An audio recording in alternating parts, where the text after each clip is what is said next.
observation.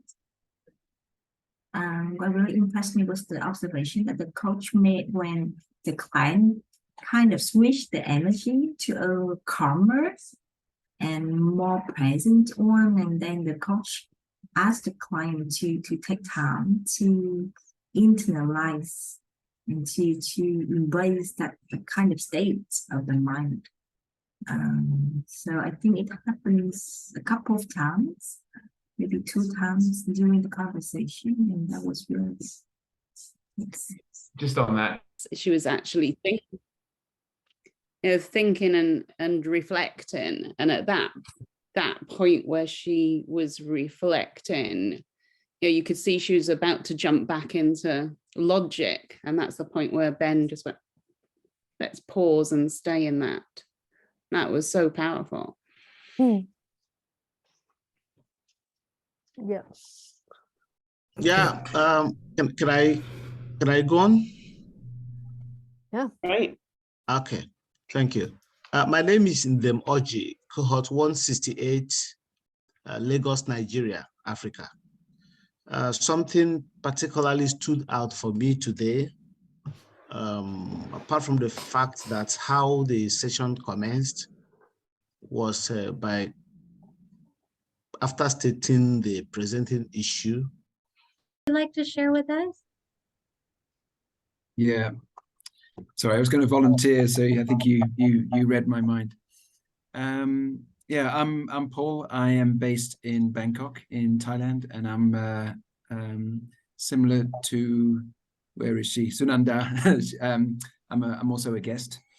I think what was most impressive about what the coach was observing was, and Ben is here, no pressure, was his observation of body language. And he seemed to be able to read the client expertly and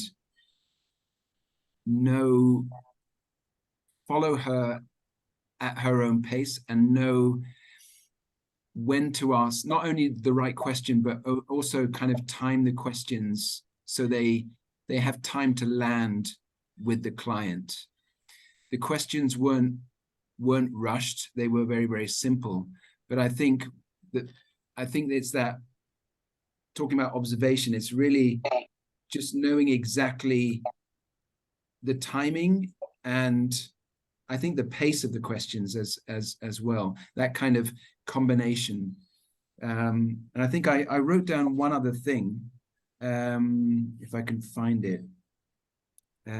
Oh yeah, just an example from the body language was, where he said, I love that smile. How do you describe that smile? So that's just an example of how he was reading that body language. And for me, it reminds me that sometimes these little things, these little smiles or these little things, sometimes I miss them or I don't pay enough attention to them. But he took that and he ran with it. And I think it led to more exploration from the client. Yeah. So when he saw that, he actually bulleted everything back at her, but guided her by sharp observation to the it's okay path until he got to it. Last, using his second bullet about her wanting to be compassionate and generous about like herself or what she's doing.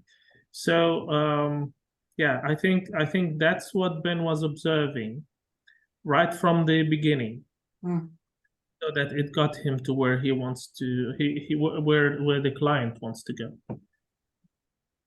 Okay, thank you for sharing with us how you perceived the coach to be processing the different pieces, and I think it ties in very well to what Janet was telling us. Yes, Hashada. Thank you, Joan. Hello, everyone. So basically, what I thought the coach was observing that the client was very analytical. She had evaluated her situation and everything, but but she was not it was like from the head rather than actually feeling like connecting to the situation. So it was almost like it's a situation with someone else, and I am just observing and I have no connection with it. And I think that so what You are connecting to yourself. I thought it's so wonderful, in a way, allowing the client the opportunity to practice, to connect to yourself. And once the pace is there, then the client has the experience and the coach continue to latch on, hey, let's stay with that, because that's what the client recognized, and that changed the pace of the conversation. It was so wonderful, just so wonderful. Great. I must confess, I didn't understand that question when he said, how are you connecting to yourself? I was like, what? But my moment where observing the coach was when getting her to say the one adjective, joyous. How are you feeling right now? How is that? Asked her a question. And then she was trying to go back into logical and trying to describe with so many words. And he said, no, just give me one adjective. And then when she said joyous, then it brought up, the light bulb kind of went on. And then he, of course, allowed her to, of course, go ahead, paint the picture. But I thought that was a beautiful moment to capture. So he was observing a certain demeanor change. And when that happened, it was, all of us could see it. So that was about what to do, or is this about what to be? So I see the coach paying attention to not just the words, but also how the language was being used in the context of the story and how that plays a part in the whole structure of what they're saying.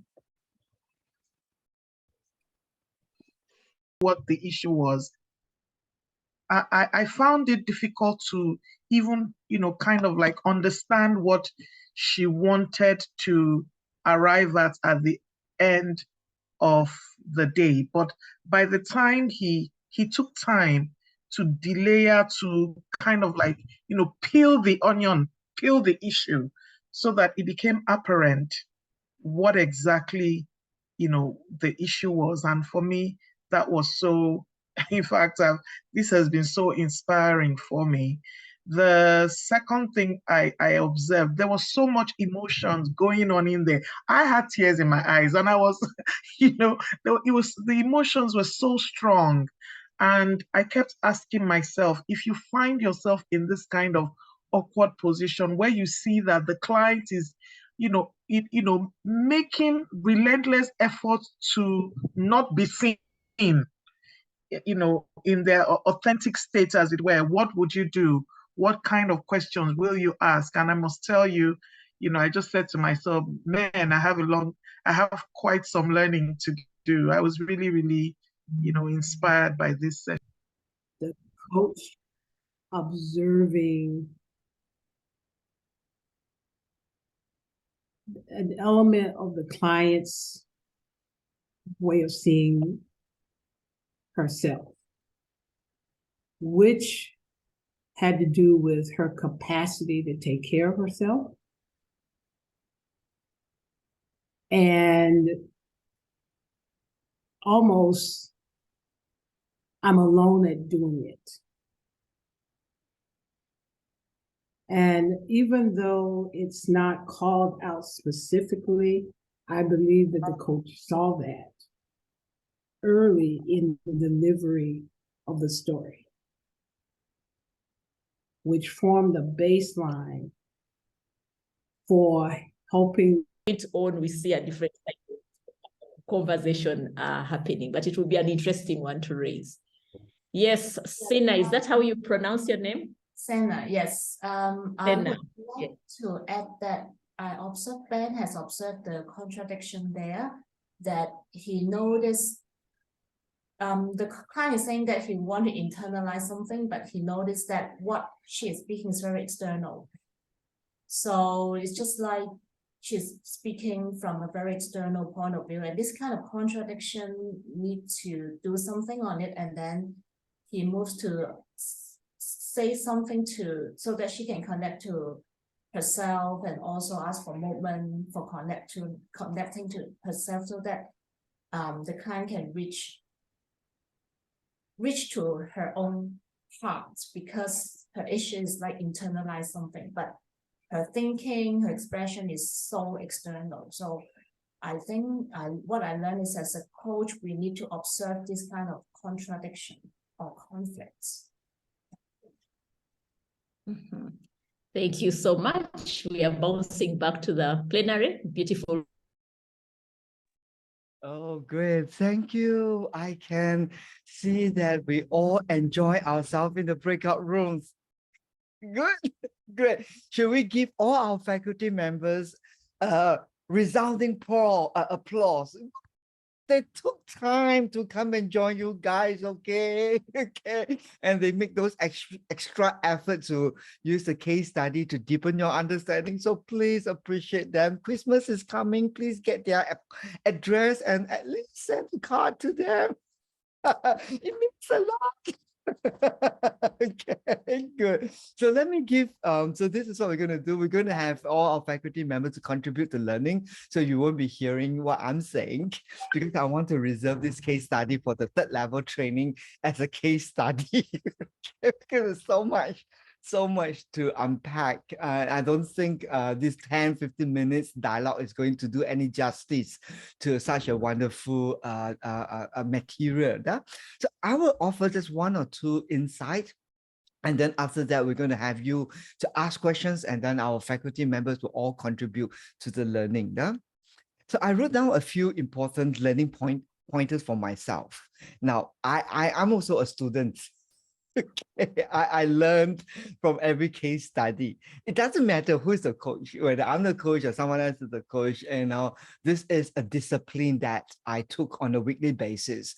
Pick up a case study, take a look, draw out a few insights. It doesn't have to be a new discovery, but it could be something that you already know, you know, and then you elaborate that a little bit, or you amplify that a little bit, or you kind of do a 360-degree review around it and then say, what else can I say about something? And that's how you can create new thought. So I wrote down a thought here, very interesting.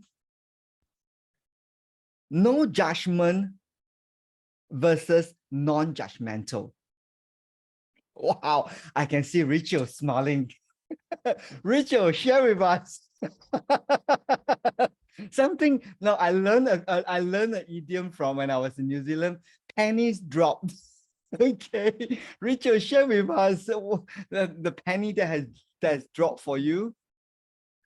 No judgment to me would mean there is just pure acceptance versus the concept of being non-judgmental, which has attachment to it. Oh, good. Okay, good. I got that. Isn't that amazing? That language means so much. You know, how language brings perspective, and perspective brings, alignment to how we execute what our intent is.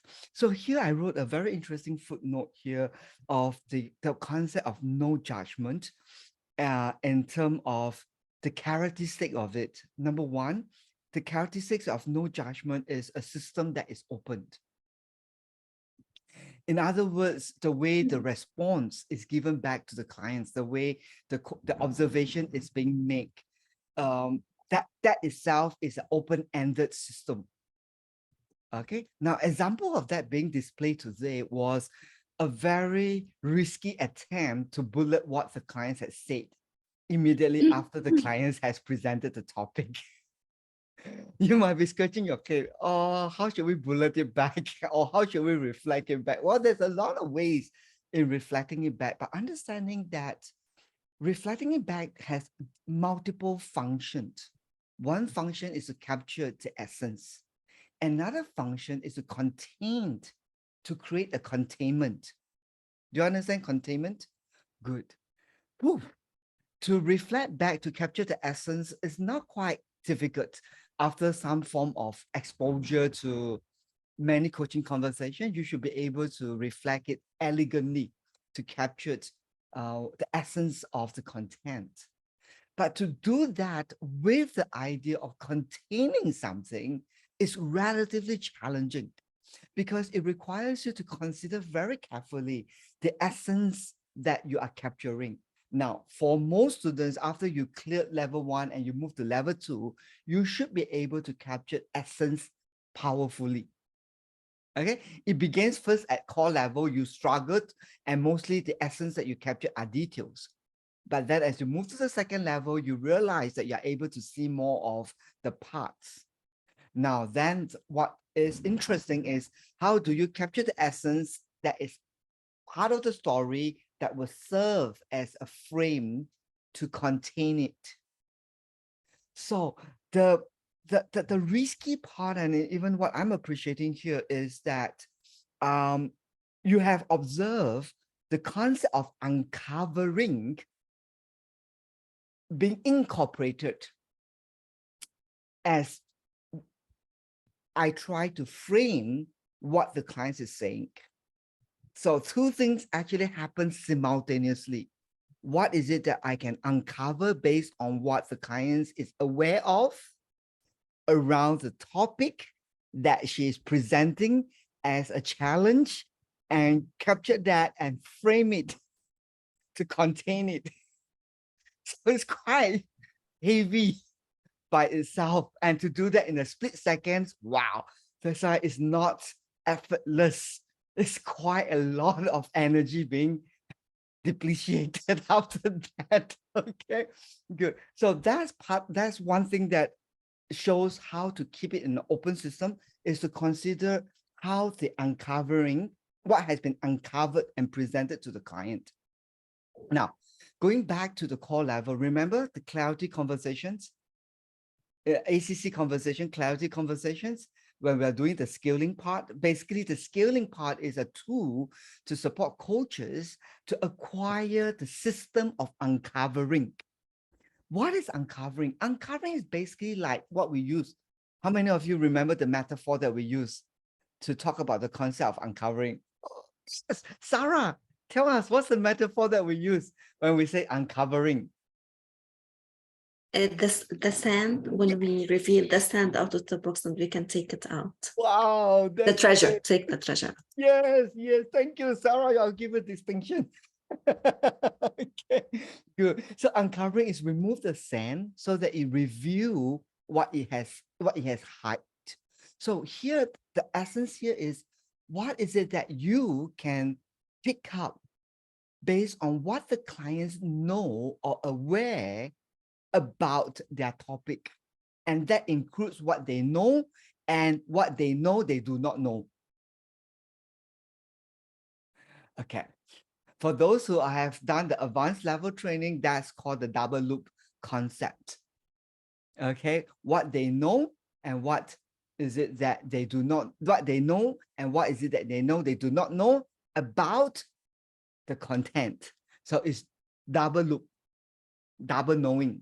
What I know regarding about something on the subject matter. Okay, so there are 4 things that the clients know, and it was framed it very specifically. You know this, you know this, you know this, you know this. So you can see how the core level training, the formula of framing it using a certain formula, subject matter, enhance clarity. Got it? So it's not so much about the word, but how it's being structured, and how that structure has an impact when the receiver process it. Make sense? So it's a very deliberate attempt to create clarity, not for the ear, but it's for the mind. You know subject matter. You know subject matter. You know subject matter. You know subject matter. You know subject matter, do not know. You know this that you do not know. You do not know about what you want to do with whatever. But the subject matter is, you know that this is what you do not know. That's the subject matter.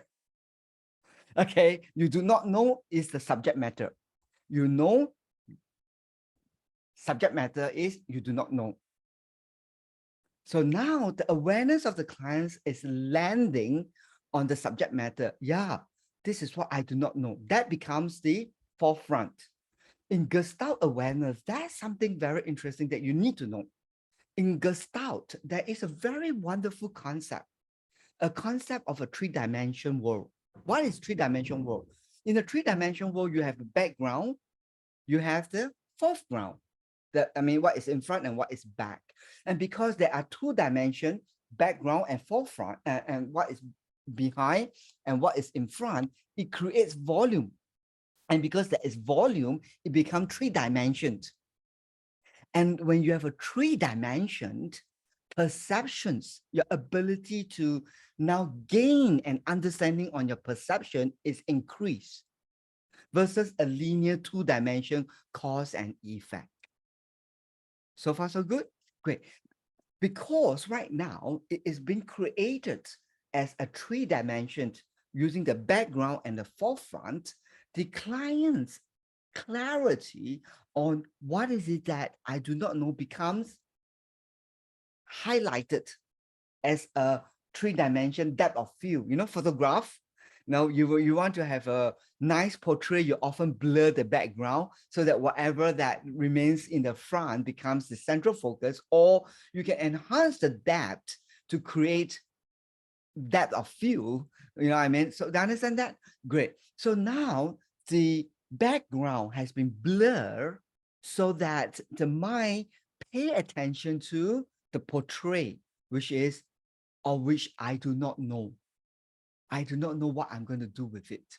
Now, this is very hard to explain, but it can only be felt as you observe the phenomena occurring when the clients say the same thing. Now, for me, you know what I do most of the time? When I'm doing my field study, I play the recording, and you know what I do? I observe every movement of the client. The eye, the smile, the face, the lips, the whatever that is, okay? And I observe that very moment when the client says, oh, I just do not know what I do with it. It was like, oh, right? It means that that is not in focus. And to me, that was interesting. Why? Because that was exactly the point of tension. And yet, interestingly, the client said, which means that, hey, the client has no conscious awareness about something that is important. It doesn't mean the client doesn't know what is important, but there is no conscious awareness around it. So far, so good? Great. Because that's the tension, and because the body language suggests that the mind is not focusing on that, that's where I brought that in. And I like Joe Mackenzie says, that's the power of not taking notes. How can you take note, observe, hear, and do everything at the same time? Something will give way eventually. As much as I can say I'm very multitasking, but I cannot do that. Of taking notes, observe everything, hear, process everything. Wow. Okay. And after all, the less note you take, the better it is for you to broaden your radar. Right. What's that to take note? What's that? What's the details? Right. And you need to understand a very interesting concept. As long as you remember by chunk, you get to see the whole. If you remember the details, you get to see the whole. W-H-O-L-E, whole, versus H-O-L-E, whole. Now, when you take note, you are basically converging, right? You're converging. Don't tell me I'm only taking words, keywords. I'm only taking keywords. The act of you taking keywords, zoom in, zoom in, zoom in. Okay. Now, after all, trust me, there is not many notes to take. Cool. And another thing is, as you learn to look at the whole, the details actually dissolve. Good. So do you want the details or you want the whole? You want the whole. So you go for the whole by not taking the details. Okay. Then you see a bigger whole. And for a whole, it's like a story. You don't need to focus on the details. So relatively speaking, your mind can actually hold that in your short-term memory. Cool. Great. So that's part of the open system, is when we put the piece in where the clients know, when we offer that as a reflection, this is something that you know that you do not know. And the clients connected to that and say, yeah, that was my expression of goal. What was the expression of goal? The expression of goal is, I want to know, but I do not know whether I want to know. That's the expression of goal. I want to know, but I do not know whether I want to know, because I do not know. That sounds ambiguous, right? But that's precisely what the client is saying. I want to know, but I do not know whether I want to know. Okay, so that was ambiguous here for the client. That's very tricky here, because the clients want to know, but the clients do not know whether she wants to know, because it is a black hole. It's very risky to state anything that is concrete. Are you with me? Very dangerous, right? So henceforth, you have to offer something that satisfies the urge to discover whether this is something I want to know, without making it too concrete for the client. Now, what's the easiest way to do that? Metaphor. Okay, so then now the next question is, oh my God, so what sort of metaphor? Well, then that's why I say, bless you. Why? Well, if you are not used to tell bedtime story to your kids, well, then you will struggle a lot to come up with a picture or a story or a metaphor or a, something fun, to work with the client. Okay, storytelling to a great extent is a very good exercise for you to enhance your creativity. Now, you may be thinking, I'm not creativity, I'm a professional coach. What has creativity got to do with professional coach? Well, you need creativity to help you to create meaningful metaphor. Meaningful metaphor helps to crack a hard nut. Agreed? And giving metaphoric language is not soft. It doesn't perceive like this is life coaching. Leaders in organizations, what have they been taught so far as the 21st century leadership skills? Story telling, not fact reporting. Story telling, the ability to present facts in a way that is meaningful to the audience, that allows them to connect to it powerfully. Isn't that what we try to do in metaphoric language? So far, so good. Great. So this is the tool. So my encouragement to you is, father. How many of you are father? Raise up your hands. It's confession time. Tonight, before you sleep, go to your children and tell a bedtime story. But my kids are 21 years old. Good. Then say something romantic to your wife. And all the wives say, yes, yes. Is this a marriage course or this a professional course? No, this neither or. It's a way of being. Coaching is a way of being. Got it? So it's not about marriage, it's not about coaching your clients, it's a way of being. If you're not romantic, you're not trying to be kiddish in your way, how on earth are you going to be creative? Got it? Good. So because of this tool, uncovering what the clients know and putting in what the clients know that she does not know, which keep the whole system very suspended. Okay, where are we going with this right now? And then the coach then bring in the experience of the clients with the metaphor of the marathon that captured the client's experience. Henceforth, as you can see, the whole entire space is relatively opened. Okay, that's one characteristic of no judgment. Another characteristic of no judgment is the waiting game.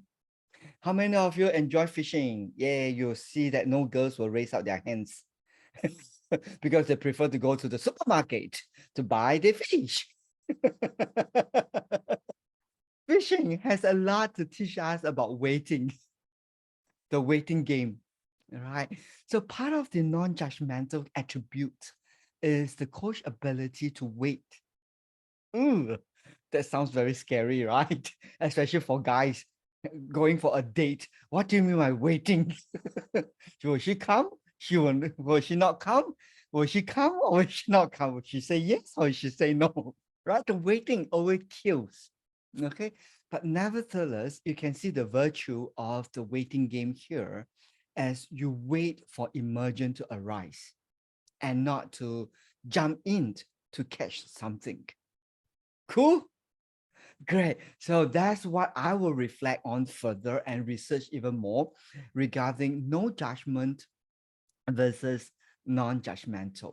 So this is how I continue to nurture my depth as a practitioner. Not that I'm an MCC or whatever that, it doesn't bother me.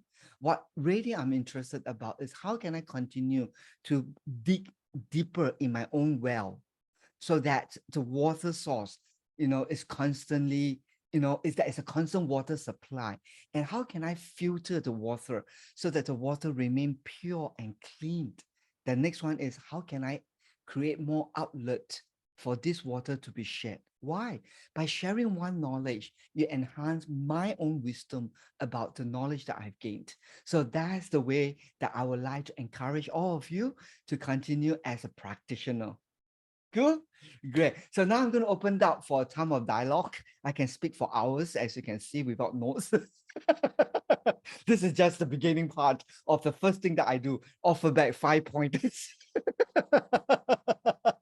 Okay, good. Now I'm going to turn the time over to Louis, and then we open it up for dialogue session.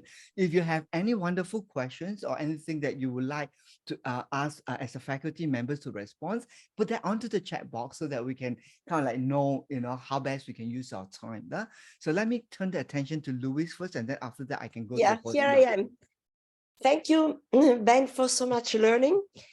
And I'm a mathematician, and I wanted to ask you. You say ask the faculty. Yeah, we have to think in three-dimensional, okay, 3 dimension, and looking for the 3 dots, the 3 points, right? And in this conversation, may I ask you, just to understand better myself, I'm a bit intrigued by the 3 points, okay? Which are the 3 points in this conversation? Thank you. Well, that's a very mathematical question, which has to be, which is incompatible to a philosophical question. How can we add curry to spaghettis? Well, I would say the way of looking at that is not so much of precision. Okay, not so much of precision, but look at it from a point of storytelling. How do you tell a story versus how do you report a fact?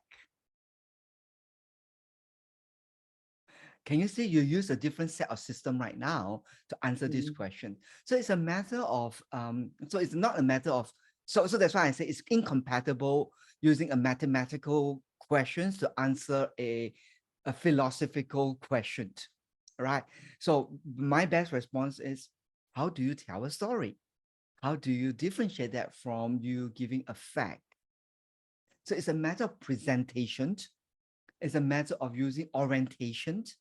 It's a matter of you using language to describe something that both kind of like understand. Does that make sense for you? Okay, sort of. That's great.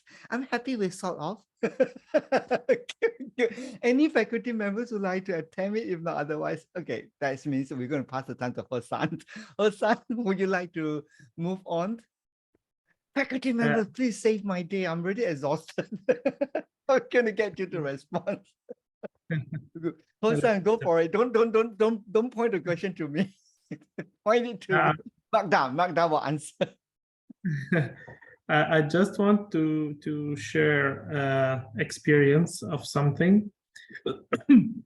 It's because Shalane actually mentioned that she is a core level student, and I am as well a core level student, and I used to at first think somehow like she was saying she didn't say it, but she was feeling it, like some of us come to this training as if like we are already coaches and we have information, and then we can do stuff and we can solve it.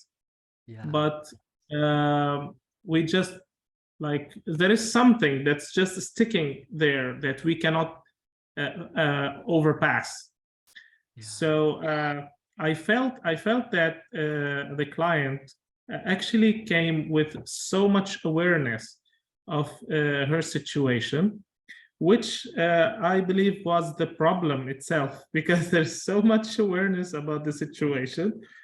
And the thing that I noticed that she did not know, maybe, correct me if I'm wrong, I say this to all of you, is that actually she has so much love for herself, but though she said she wants to be compassionate and gracious, and she is actually by giving this approach, she is actually compassionate and gracious herself. She just needed what the coach actually led to, is that it's okay. Your love and compassion and wanting to be gracious is somehow wanting to be perfect. The only thing you need to know of all the effort that you are putting on yourself, of all the love you are giving yourself, is that sometimes it's okay. It doesn't have to be perfect. So I felt that the client's issue was so much, and her body language was like she's so excited that she knows. But then all of a sudden she calmed down when she realized there's something she doesn't really know. Let me unpack that a little bit for you. And I think, first of all, Hassan, I need to acknowledge your depth of perceptions and how you're so discerning to be able to see through things in such at this level.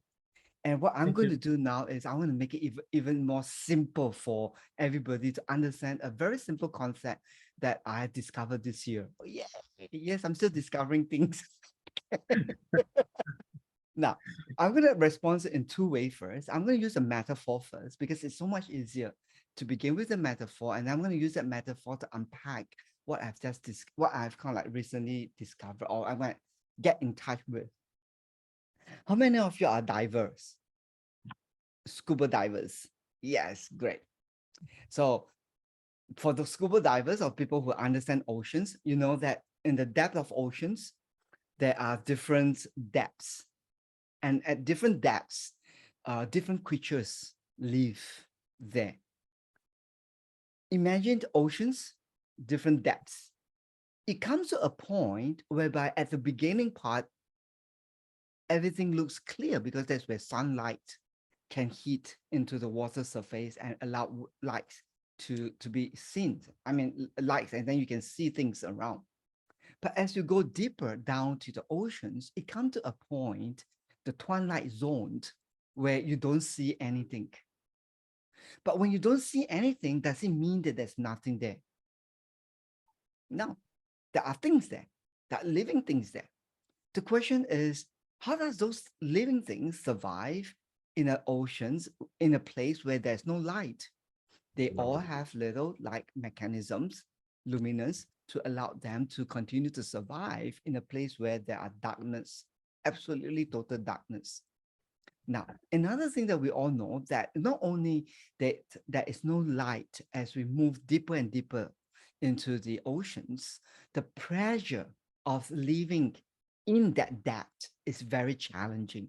And no one can, not say no one, if human being attempt to go on its own without the help of support, you'll be crushed to death, but the animals, the living creatures who have been living there has adapted to it in such a way that they can withstand the pressure.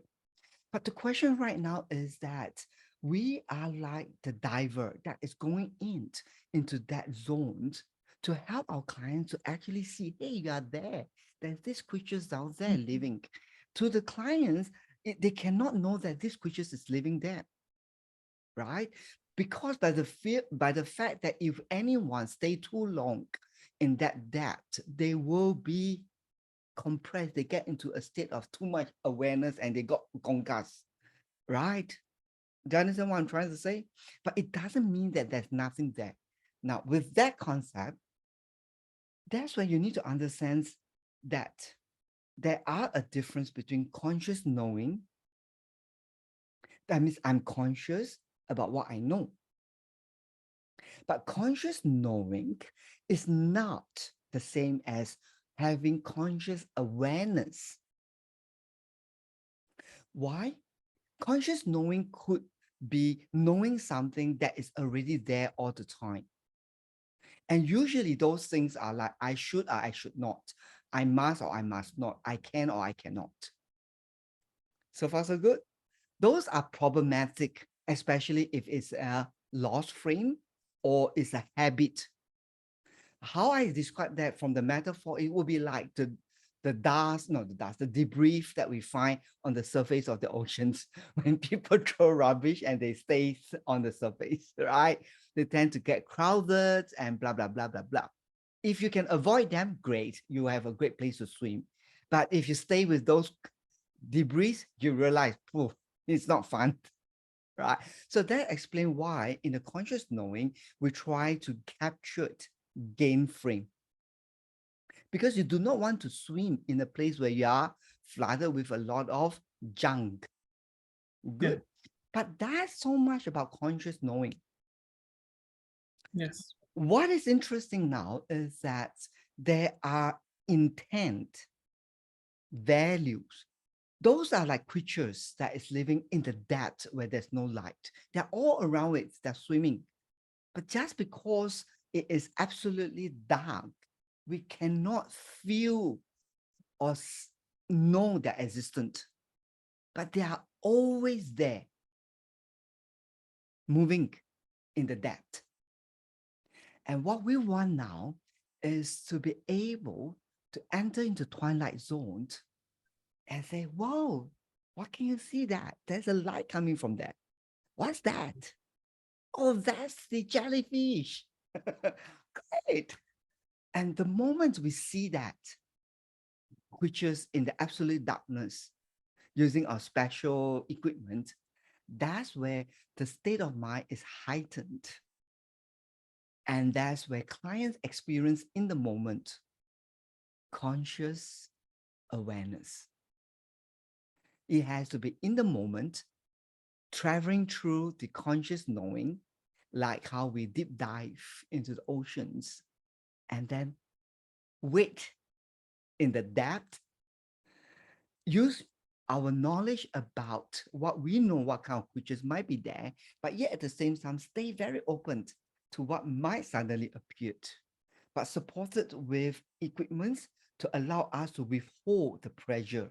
Because when you take your clients to that twilight zone, wow, the space is crushing the client.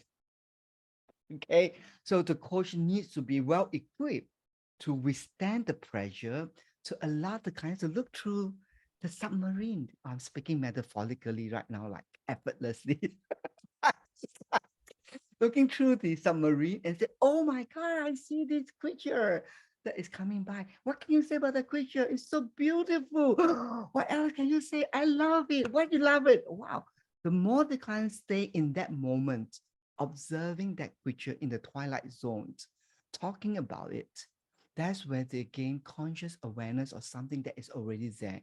And that's where we can harness the intent.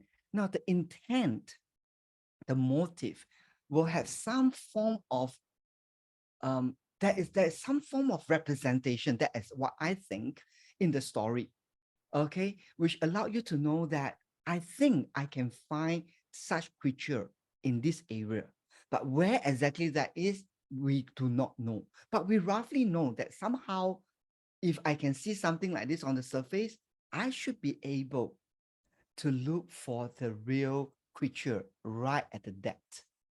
So it's kind of oxymoron, because on one hand, I know my intent, but I know my intent at a conscious knowing level, which is like on the top surface of the ocean. But, you know what I mean? Good. I mean, I've not figured out the rest of the story, but that's where my explanation stops at this point of time. Okay. If you allow me to add something. Go for it, Hassan. Yeah. I really want to thank you dearly, because I want to be frank about it, is that I'm actually at core level. It's true. I'm going through the practical lab right now. And what I've learned through the ACC are like certain sentences to be used. And I always felt like there is something repetitive about this. It should be more creative. Yeah. And I wasn't very satisfied with the level that I was going through. I wanted more. And I felt like ACC level is actually like not enough. But today, you also showed me that even at ACC level, you can be professional. Wow. So you can use like your own words. You don't have to use like the very same sentences that you've been taught. You don't have to be a robot, but you can use your own sentences and just make it professional. You can get somewhere, even with the ACC level. So thank you for that. Thank you, Hassan, sorry. Let me put that in a better perspective. If not, otherwise students get away by not being disciplined.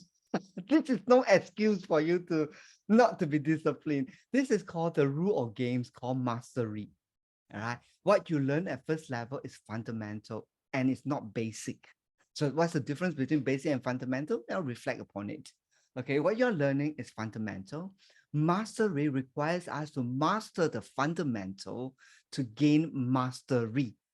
It is only through faithful, deliberate intention to study the fundamental and the application of the fundamental in diverse application does one gain an understanding of mastering the fundamental. So far, so good. And what Hassan mentioned is great. Some of you are not baby anymore. If you're not baby anymore, stop drinking milk. Take solid food. Got it? How many of you have done the advanced training? Raise up your hands. Advanced training students, well done.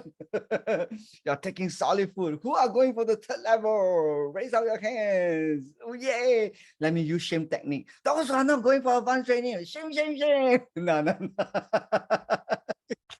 You need to understand your own growth, okay? And your own growth, knowing that if you have a strong appetite for something, and you can see that your mind are growing and you're learning and you're seeing a lot of things, then understands that it is time for you to enhance your learning. Cool. And you have been with us for the first level, so you understand not easy, the learning in CMA, not that easy. Okay. So you can trust us to stretch your mind at the higher level. Cool. Great. Oh, we have another students. No, just before I pass on that, let me invite, be more respectful to our faculty members. They're just looking at that.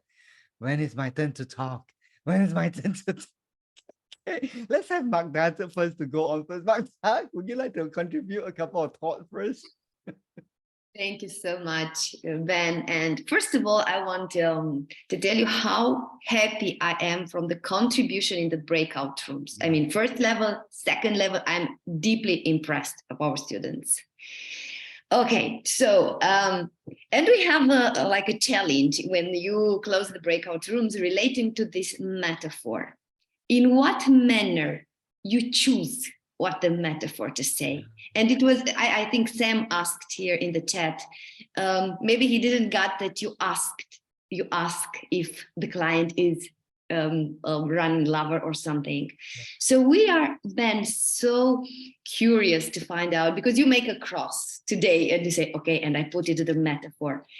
Did you ask her before, or you just see the attitude of the client in order to ask about running? Please let us know. That's something that only guys can figure that out, because guys tend to read a lot from ladies. I mean, when it comes to dating, guys try to do a lot of readings. This is something that is only guys can understand. I'm not sure. Guys, are you there with me? Is there any gentleman here? Oh, please help me. If not, I'll be crucified by the girls. Okay, I got it.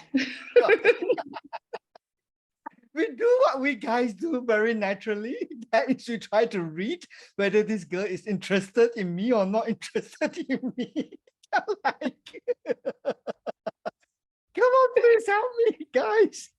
If not, the girl is going to crucify me. Paul, please say something. Paul, please. Hello, Paul. Paul, please say something. Oh.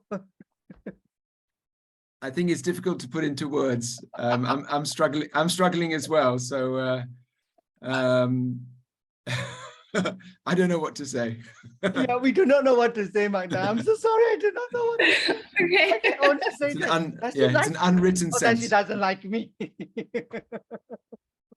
And I figured that out on the spot. Okay. Thank you. Hope that but thanks for I think Sam has offered a very good, wonderful contribution in the chat box. He talked about, there's a world out there below the client's wave. So that is something very wonderful. Thanks, Magda. Azada, do you have anything that you'd like to add on? I just want to add on that women can do that too. Oh, you did? I need to ask my wife. But ladies has a different capacity. They're more sensing. I think women are also very subtle readers. We don't read. Girls don't read. Girls sense. Women do it better. No, I think girls sense it. Well, Exactly. Yeah, maybe they sense it, but they come to the same thing. And no, what they I don't come the same thing. And Sensing even and reading faster. is different. see, look, I have more men backing me up now than you. Well, it's okay. We'll leave that for another occasion. The foot. difference between the gender. Are we sensing or are we reading? No, but what I wanted to, what I Women wanted do to both. highlight, Women do both. what I wanted to highlight actually is that we all have some way of sensing or reading or whatever you want to call it. I think that we all have it. And so one thing that I wanted to say, as Ben said, use your creativity. And I remember when he gave us the example of, bedtime stories. This was 4 years ago, by the way. And I was like, oh, back then my son was, I was telling him bedtime stories. So I was like, why not? I can do that. I don't know if I can do the rest, but that I can. And I just built on that. And what I want to say is it brings us to one learning that we emphasize in the core, how the thinking impacts and influences the learning. So very much our way of thinking as a coach, of course, in this space where we're interacting with the client, interacts with their way of thinking. Agreed. So when we as a coach are still applying a logical thinking, then of course we're not enhancing this creative thinking of our clients. So it's not so much about the image itself. We might be so intrigued about the image and say, oh, how did this image land? But it's more about the shift in the thinking that happens. And believe it or not, I mean, I actually really appreciate how the coach is not tied to an image. There's no attachment there, but it's more about, of course, the coach has this ability to pick up certain things from the story that are landing, or some themes that are symbolizing something. And that's how, as we say, capturing the essence of what he has heard. And that's how he is constructing or building the image that he's representing. And that happens through his astute, active listening, really matches really well. But it can also be that it doesn't. But what is now engaged is this new way of looking at things as the client is engaging through a picture. So what I really wanted to say, what I appreciate about this session, is how we can see that shift in thinking in the client. How there were two shifts in the thinking that I really appreciate. One was how the client was very much eager to do something. And the coach really made the client see the difference in doing something versus to be. To be. That was one. And the second one was, really being able to use a different source and to connect in a different way. Connect here, connect with the sense, connect and really see. And that came through the metaphorical language. So I want to engage women, men, doesn't matter. Please use different language. Really use different modalities. And that means that we need to break out of our comfort zone. We need to break out of our own rigid ways and explore different ways. Because how can we invite someone else to explore if we want to stay in our island? So. Well, thank you. Well, we have a long day. Okay, I'm not going to keep you guys further, but I just want to highlight one very interesting phenomenon that happens in today's conversation, that there is an awareness within an awareness. The client was aware that she is seeking a solution to fix the leak. And that was when the client is in her awareness. So she's aware of her fixing the leak. And that was her awareness. And the coach bring that awareness into another level of awareness by asking the client to see that the way she is fixing the manner in which she is trying to fix the leak, the finding solution, is actually a way of her fixing it. And then the clients kind of see that, but cannot fully embody it. And that's where the coach offer, can I share my perspective? And then that's where the coach says, it feels exhausting. And so that's where the clients have an awareness within the awareness itself. Okay, and that was the breaking point on which the clients right now in his own system kind of like calibrated by itself. Cool, great. So is this a good time for us to say thank you for joining us today, and we'll see you tonight at 8 p.m. with another artful, masterful demonstration by Diana Puri, which I think you must attend to learn proper English. Okay, she speaks perfect, elegant, eloquent, and yet maintaining the CMA framework. So I have to learn from her, seriously. Okay, the way she articulates her inquiry, wow. Okay, so I do encourage you, if you had the opportunity, please make an effort to join us tonight at 8 p.m. Singapore time. Cool. Great. So with that, take care, everybody. High five. See you next month for our coaching demonstration and not live coaching session. So faculty, stay back quickly. We'll quickly unpack this.